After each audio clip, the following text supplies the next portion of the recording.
बकरियां खा पी कम रही हैं, खड़ी हैं और इस तरह बिहेवियर इनका मौजूद है। तो हमने करना क्या है दोस्तों, आपको फ्री फॉर कास्ट नुस्खा बता देता हूँ। हम इनकी करेंगे, अगर बकरियां आपकी चारा कम खा रही हैं, खाने पीने में कभी इनका दिल करता है, कोई खा रही है, कोई नहीं खा रही, कोई खुली की तरफ जा रही है, कोई नहीं जा रही, इस चीज़ का हल और सलूशन फ्री में आपके पास मिल जाएगा। वो कहाँ से मिलेगा दोस्तों, वो आपने जाना है सरकारी हॉस्पिटल में। सरकारी हॉस्पिटल जाएंगे, वहाँ पे आपने डीवर्मिंग की मेडिसिन ले लेनी है। लाल से रंग के आपको शरबत सा देंगे, बोतल अपने घर अपने से लेके जानी है। पैसे अपने यानी कि भी बचाने हैं तो आपकी तहसील के अंदर बटरली वाला जो भी सरकारी अस्पताल मौजूद है, मैं ख़ुद लेके आया हूँ। रात को इनको हमने ना शाम को कर दी थी, जब ये खा पी कर फारग हो गई थी। तकरीबन 4 बजे हमने इनको चारा डाला, 4 बजे के बाद ये 5 बजे तक इन्होंने ख़त्म कर दिया था।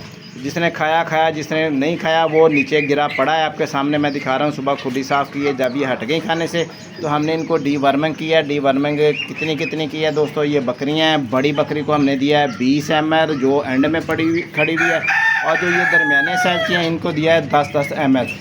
अच्छा, ये होता मसला क्या है, ये मसला होता है इनके पेट में कीड़े बन जाते हैं। ओजड़ी जो होती है ना, ओजड़ी के अंदर जो खुराक हजम करते हैं वहाँ पे कीड़े आ जाते हैं और वो मोटे मोटे हो जाते हैं। जो ये खुराक खाते हैं तो वो खाना इनको सही तरह हजम होकर जो इनके जिस्म को लगना चाहिए ना, वो उन कीड़ों के जिस्म को लग जाता है। इस वजह से ये ऐसे लागर या कमज़ोर हो जाते हैं। फिर इनकी खाने पीने में दिलचस्पी कम होती है, क्योंकि वो कीड़े जो होते हैं ना हर वक्त इनके पेट में दौड़ते रहते हैं और जुनून सी पैदा करते रहते हैं। इस मसले का हल जो है ना दोस्तों, हमने डीवर्मिंग करके कर लेना है और फ्री फॉर कॉस्ट है।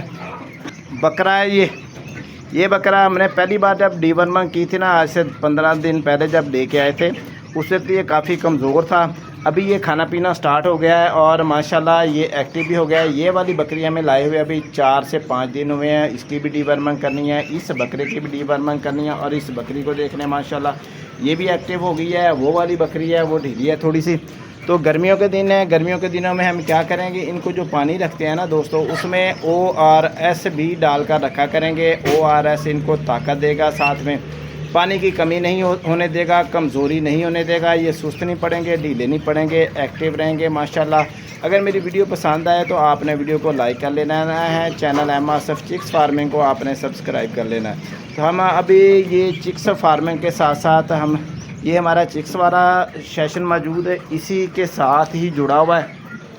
आपको दूर हट के थोड़ा सा दिखा देता हूँ। इसी के साथ जुड़ा हुआ है, चिक्स भी हैं, बतख भी हैं और साथ में हमारी बकरियां भी मौजूद हैं। तो दोस्तों किस ने पाली हुई हैं, कौन कौन सी नस्ल की आपके पास बकरी है, कौन कौन सी ब्रीड है, आपने कमेंट सेक्शन में लाजमी बताना है, क्योंकि आपका भाई भी ये काम कर रहा है। मुर्गियों का काम करते हो तो मुझे काफ़ी अरसा हो गया। अभी ये बकरियों वाला काम जो है ना, अभी नया हमने स्टार्ट कर लिया है पहली बार। तो हमारा दूध से जो पेमेंट हमारा जाता था उसका हमने इलाज और सलूशन निकाला, उसका बकरियों का दूध निकल आता है, वो हम चाय भी बना लेते हैं, ख़ुद पी भी लेते हैं। इस तरह बकरियों के जो घास है ना, चारा, वो फ्री फॉर कॉस्ट आ जाता है। तो याद रखिएगा, नेक्स्ट वीडियो का वेट कीजिएगा। गर्मियों के दिन है, हीट और स्ट्रेस से कोई भी आपके पास मल्टीविटामिन पड़ा हो तो इनको लाजमी दें, ताकि ये ताकत में रहें, खाती पीती रहें, गर्मी महसूस ना करें।